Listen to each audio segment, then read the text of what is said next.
através de mim, Senhor.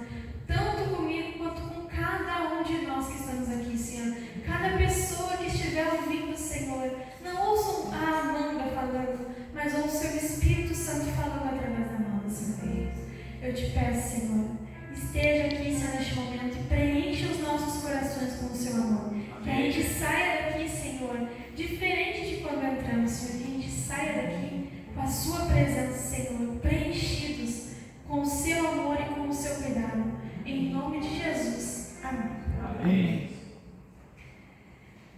Irmãos, eu já queria começar fazendo uma perguntinha para vocês. Quantos aqui conhecem a árvore de jamelão? Olha, eu já imaginava mais ou menos a resposta de vocês, porque essa fruta ela é mais conhecida no norte do país. E para que vocês tenham uma noção do qual é essa fruta, ela é parecida com as azeitonas. Ela tem um formatinho meio oval, alongado, tem uma coloração escura também. E as crianças de lá, eu acho que gostam bastante de comer, porque os relatos que tem aquela fruta bem conhecida por lá, todo mundo gosta de comer. Só que tem um detalhe: quando se come essa fruta, as pessoas ficam de mãos, bocas, dentes, roupa, tudo sujo. Por causa da coloração escura que solta a frutinha, fica a tinta roxa por tudo. E eu até fico imaginando, né? As mães das criancinhas que vão todo dia comer, o desespero delas, talvez uma roupa branca, ter que tirar aquela mancha. Eu fico imaginando que deve ser difícil, né? E vocês sabem que assim como elas são parecidas com as azeitonas, quando dá aquela época de setembro a novembro, que é a época que cresce, que dá os frutinhos, é esse fruto mesmo. Esse frutinho, eles chamam de azeitonas. Vocês sabiam? Só que a gente sabe, eu acho essa frutinha muito parecida, eu acho ela mais parecida com as João Bolão do que com as azeitonas. É João Bolão? É a mesma? Então, gente, olha só, é uma descoberta pra mim mesmo. E vocês sabem, lá eles chamam de azeitonas, mas a gente sabe que as verdadeiras não são dessa árvore. As verdadeiras azeitonas, elas crescem nas árvores das oliveiras. E vocês sabiam que aqui no Rio Grande do Sul é onde possui a maior plantação produtiva de oliveiras? Tem um olival com 320 hectares na cidade de Pinheiros Machado. E também a gente não pode esquecer de falar do Olivas de Gramado, que tem cerca de 12.000 oliveiras com 6 variedades. E vocês sabiam que elas ficam numa paisagem incrível? Eu nunca vi essa paisagem, mas eu posso imaginar porque elas ficam em cima de um cânion. Então eu acho que elas são muito privilegiadas pela paisagem que deve ter lá. E eu gostaria de convidar vocês para que a gente pudesse meditar um pouquinho nas oliveiras, porque elas têm muito a nos ensinar. Vocês sabem que as oliveiras, elas são a árvore mais antiga cultivada pelo homem. Ela é de porte pequeno, de folhas verdes acinzentadas, e ela tem como fruto, como a gente já sabe, as azeitonas, que no seu interior se encontra um caroço duro. E vocês sabiam que essa árvore, ela cresce muito lentamente, levando até 30 anos para ela alcançar a maturidade. Mas elas também vivem muitos anos, e os seus troncos são fortes e geralmente eles são retorcidos.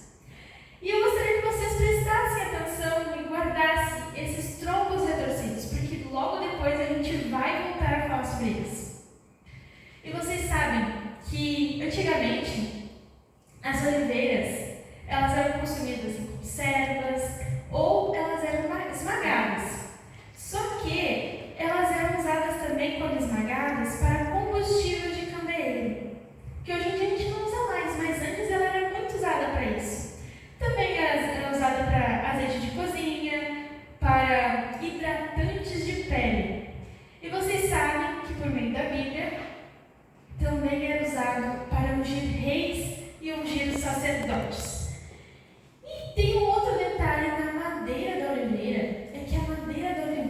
da oliveira, ela era usada para fazer objetos elegantes para pessoas importantes.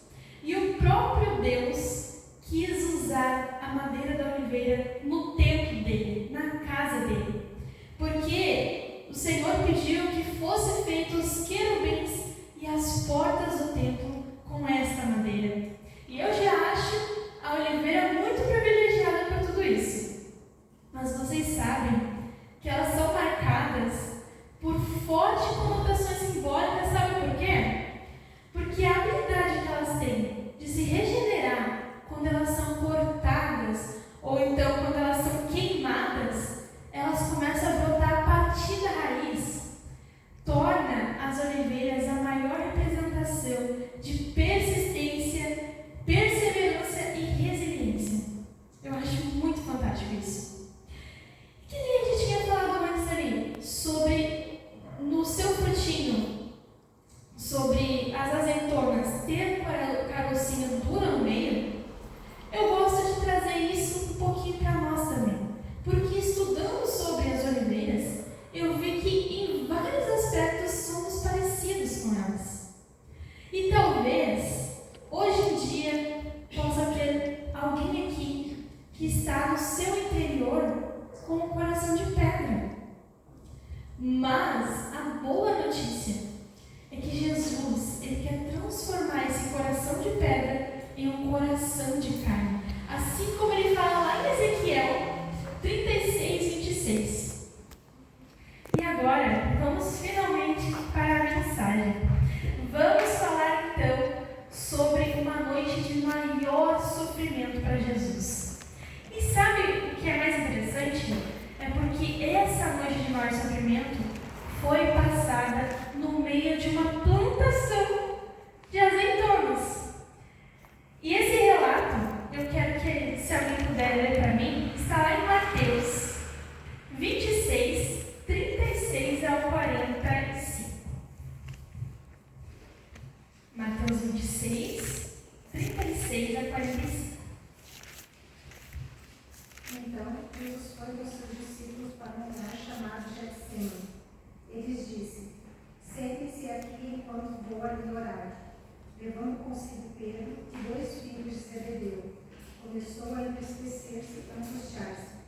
Disse-lhes então: a minha alma está profundamente triste, numa tristeza mortal. Fiquem aqui, vigiem comigo. Indo um pouco mais adiante, prostrou-se com o rosto em terra e orou: meu Pai, se for possível, afasta de mim esse cálice. Contudo, não seja como eu quero, mas sim como tu queres. Depois voltou aos discípulos, os encontrou dormindo. Vocês não puderam vigiar comigo nem por 1 hora? Perguntou ele a Pedro.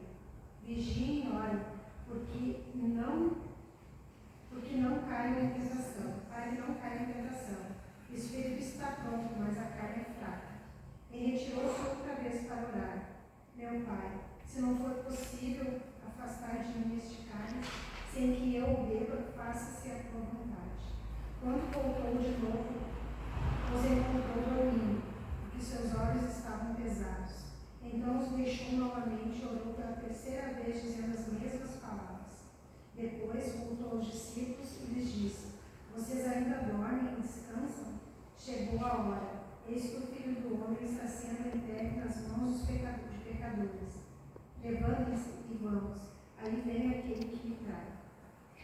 Então, irmãos, essa mensagem, eu acredito que vocês já devem ter esse relato de Mateus, o relato de Jesus de Getsêmani. Eu acredito que vocês já devem ter visto no decorrer da semana passada, porque era uma Semana Santa, era um momento que a gente estava ali buscando entender todo aquele sofrimento, todo aquele amor que Jesus demonstrou por nós.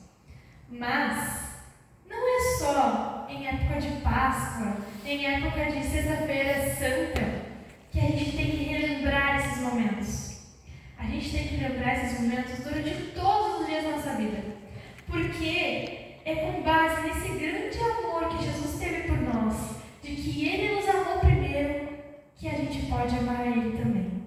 E lembrando disso, é onde a gente cria coragem para demonstrar nas nossas atitudes o amor nosso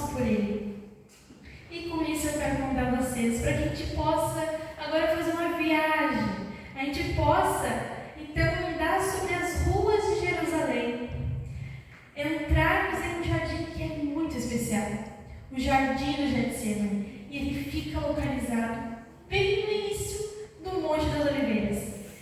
E o nosso roteiro começa depois que os discípulos compartilharam do pão e do vinho, que era o simbolismo da Santa Ceia, junto com Jesus. E agora eles estavam caminhando para então entrar no jardim de Getsemane. E aquela noite, como fala, não sei se alguém aqui já leu, o Desejar de Todas as Nações, aquela noite estava cheia, o céu brilhante e não tinha nuvens, a cidade estava em silêncio e começando já a adormecer. E então Jesus e os seus discípulos foram então para orar no jardim de Getsemane.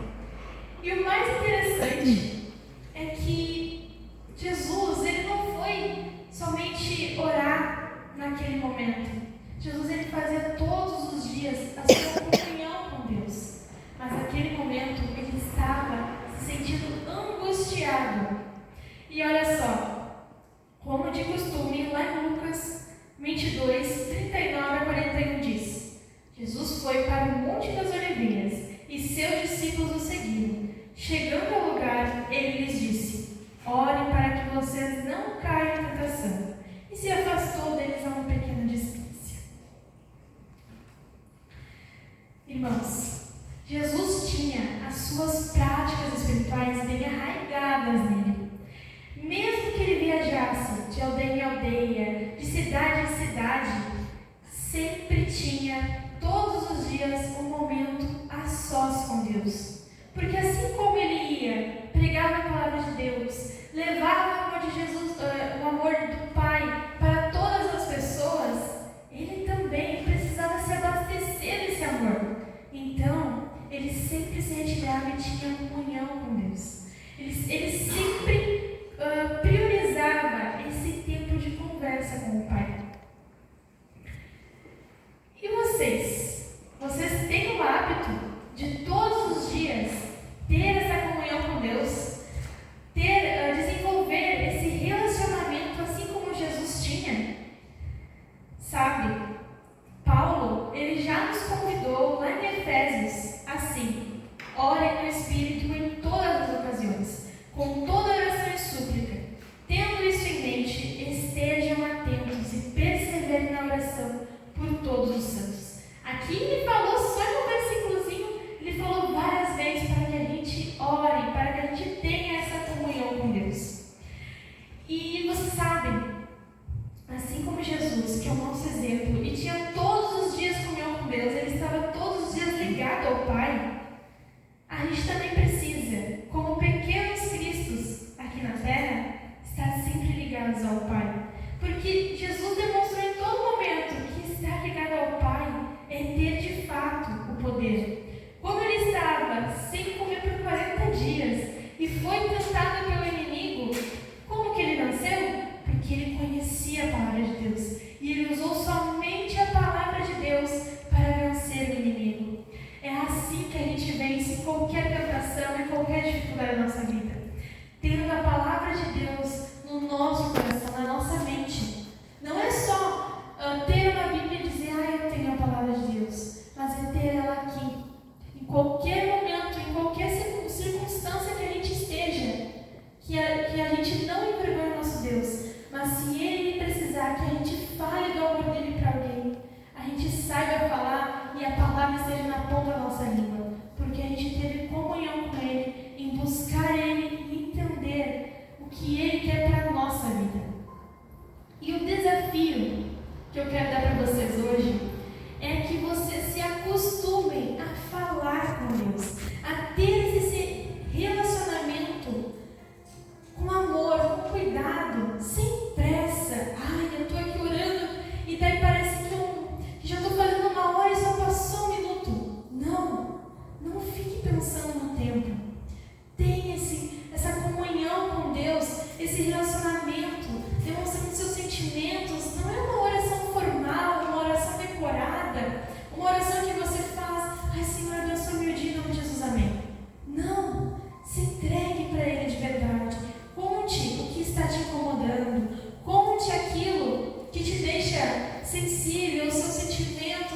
aquilo que te deixa feliz, assim como Ele nos chamou de amigos.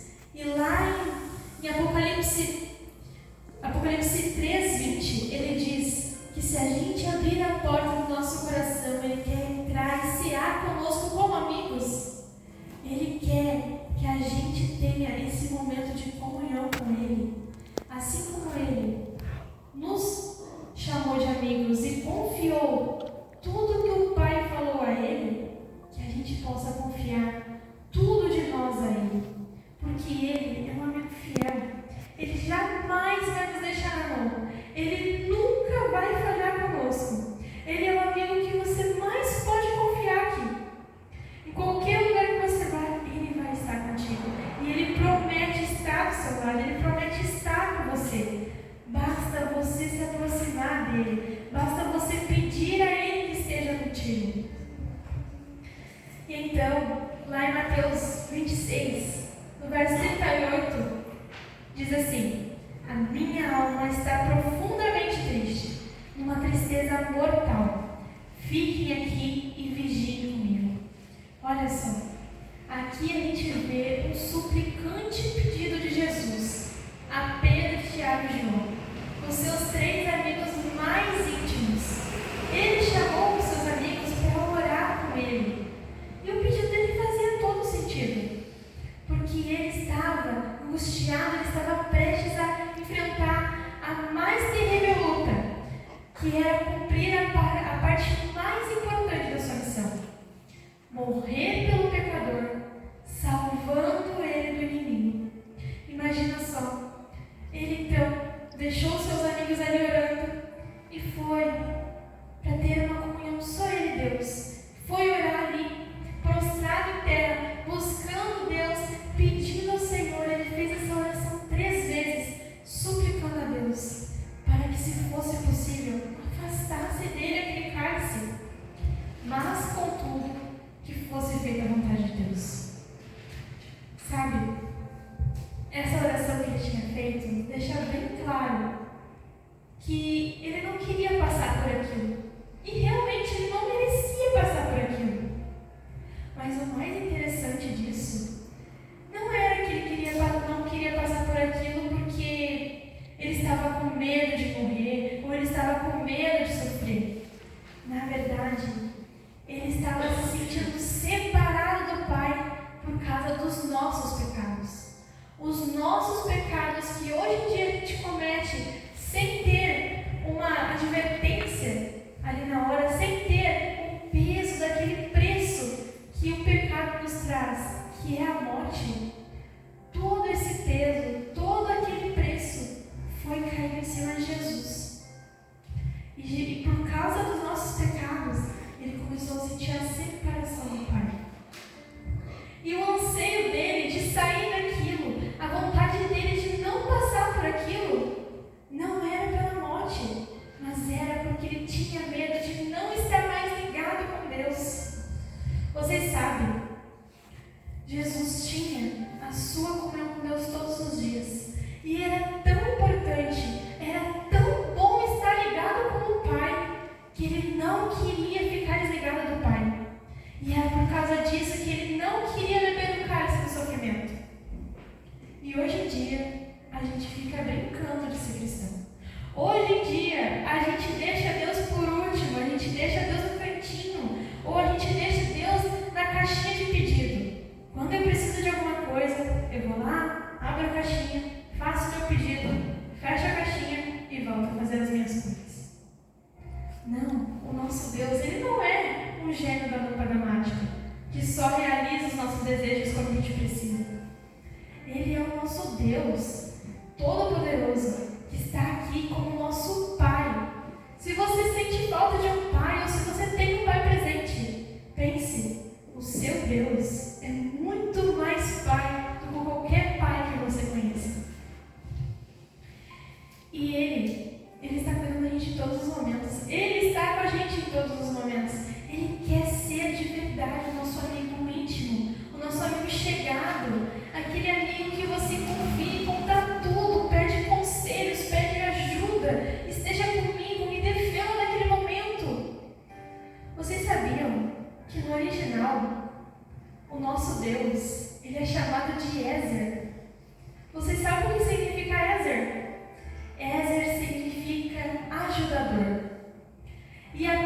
nome Eliezer significa Deus é meu ajudador. Por que ajudador? É um ajudador que... eu estou fazendo tal coisa, aí caiu outra coisa.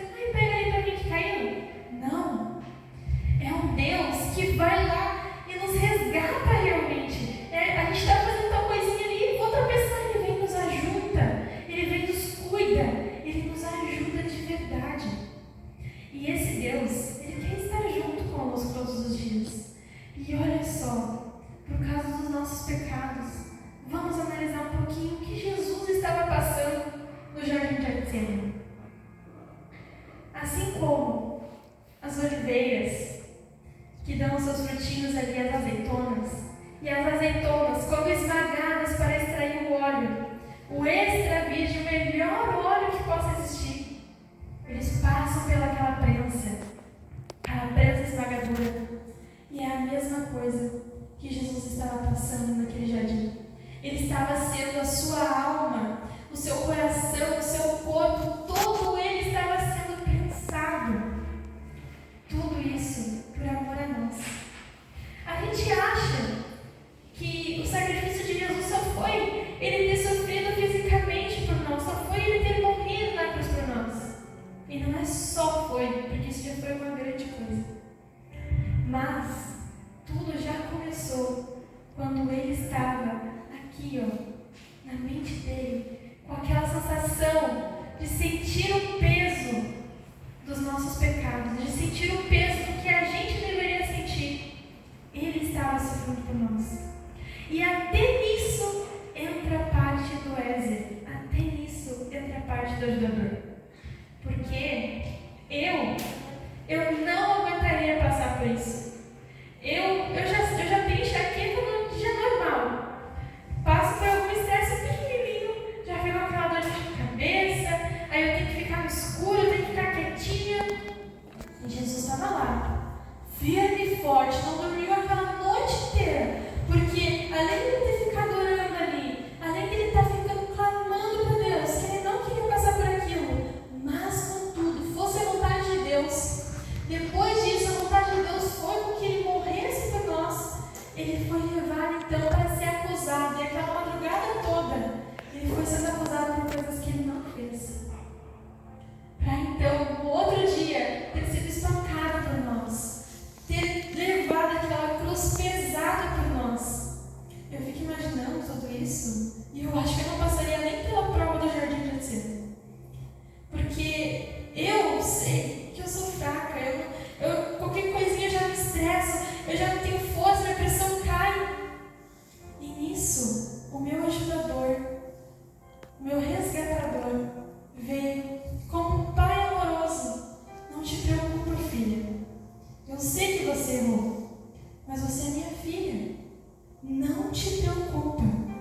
Deixa que eu vou pagar esse preço para ti. Não te preocupa, só fica comigo que eu vou sofrer tudo aquilo que era para você sofrer.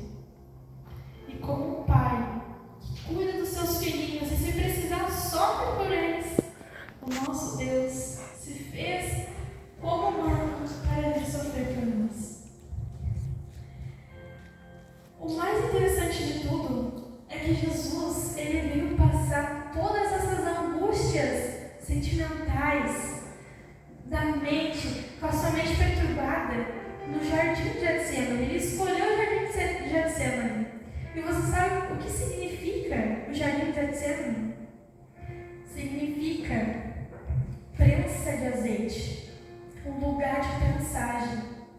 E era isso que estava acontecendo com Jesus. Ele estava sendo prensado por aquelas dores. Só que o que mais me dói em pensar nessa história é pelo fato de ele estar sofrendo, de ele estar sofrendo tudo aquilo, aquela angústia, e ele sair correndo pedir socorro aos 3 amigos mais íntimos dele. Os seus 3 amigos onde viram milagres acontecer na frente dele, onde Jesus protegeu eles na dor e na aflição, cuidou deles, resgatou eles, deu uma vida nova para eles. E agora, quando Jesus está precisando de ajuda, eles se dizem a dizer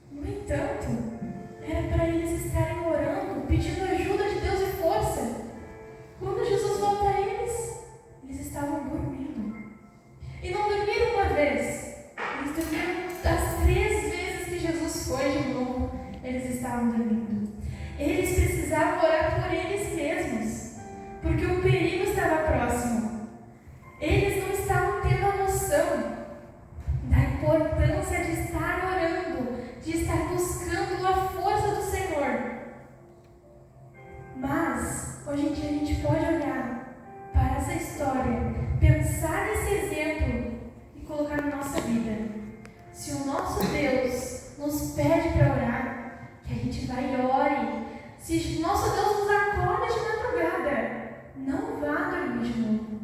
Ore. Ele está te chamando para que você possa estar orando para algo que vai fazer bem para ti mesmo. E talvez se você não orar naquele momento, alguma coisa que poderia ter sido livrada, alguma coisa que poderia o inimigo ter sido afastado, pode acontecer. A gente precisa estar constantemente em oração. Não sei quantos aqui gostam de leitura, mas um dos livros que eu li dizia, é o livro da oração. Diz que a gente vai entender um dia que tudo isso que a gente orou aqui na terra foi tão pouco. Porque a gente, por mais que a gente pense, não, eu orei bastante, eu orei 1 hora, não, eu fiquei o dia todo orando aqui hoje. A gente deveria ter orado muito mais. Porque o nosso inimigo, ele está ao redor da gente, procurando cada brechinha que a gente deixa. Cada coisinha que a gente pensa, ai, isso é fanatismo. Ai, não precisa de tudo isso. Não, a gente tem que estar todo o tempo vigilante, orando e pedindo a ajuda de Deus. Porque somente através do nosso Senhor que a gente vai vencer as lutas, que a gente vai conseguir ter a vitória que Jesus já nos conseguiu. Porque Jesus nos conquistou a vitória da vida eterna. Mas a gente precisa aceitar essa vitória. E todos os dias a gente tem que escolher isso. Não é simplesmente se batizar e agora eu já aceitei, não preciso fazer mais nada. Como tem aquela frase: no batismo eu pensei que eu tinha matado minha carne, mas descobri que ela sabia nadar. E agora eu preciso matar ela todos os dias. Todos os dias. Desde o acordar de manhã, a gente tem que pedir que o Senhor governe o nosso dia, cuide da nossa vida. Porque somente com Ele, somente com Miguel, que a gente vence todas as batalhas. Porque Miguel nunca perdeu uma batalha e não vai ser a sua que ele vai perder.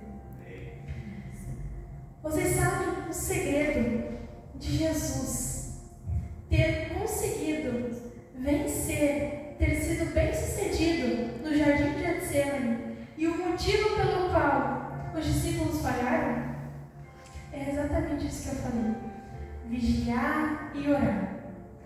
Resumindo, se você quer ser bem sucedido e vitorioso nas tentações e nas lutas que você passa no dia a dia, aprenda com Jesus e tenha comunhão diária com Deus. Confie de que Ele é com você, porque o hábito de ter essa comunhão com Deus e de permitir que Ele, por meio da sua palavra, dirija os seus passos, vai fortalecer a sua fé. E fortalecer não só nesse sentido vago, mas nas promessas de Hebreus 13:5, de que Ele nunca o deixará e jamais te abandonará. Mantenha em mente o propósito de sua vida. Todos nós aqui temos propósitos. Deus reservou algo importante, algo único para cada um de nós. Se você não descobriu isso ainda, se você não descobriu o seu dom, busque a Deus que você vai descobrir, Ele vai te contar. E sabendo qual é o propósito de sua vida, você não vai desanimar com facilidade, não vai deixar as suas batalhas de lado, mas você vai enfrentar elas com a certeza que o Senhor estará contigo e com a certeza de que se o Senhor sonhou para você aquilo, o Senhor vai cumprir. Porque está escrito que Deus dá tanto querer quanto realizar. E se Deus sonhou algo para você, algo para que você faça a obra dele, algo para que você possa trazer mais almas a Jesus, permaneça no sonho de Deus, porque grandes coisas estão reservadas àqueles que amam a Deus. E se for preciso, faça com que Jesus e busque apoio. Quando os ventos dessa vida rugirem ao seu redor, quando você ficar com medo, busque a Deus, mas busque algum amigo, algum irmão que você possa confiar. Aquele amigo que vai orar por você, interceder por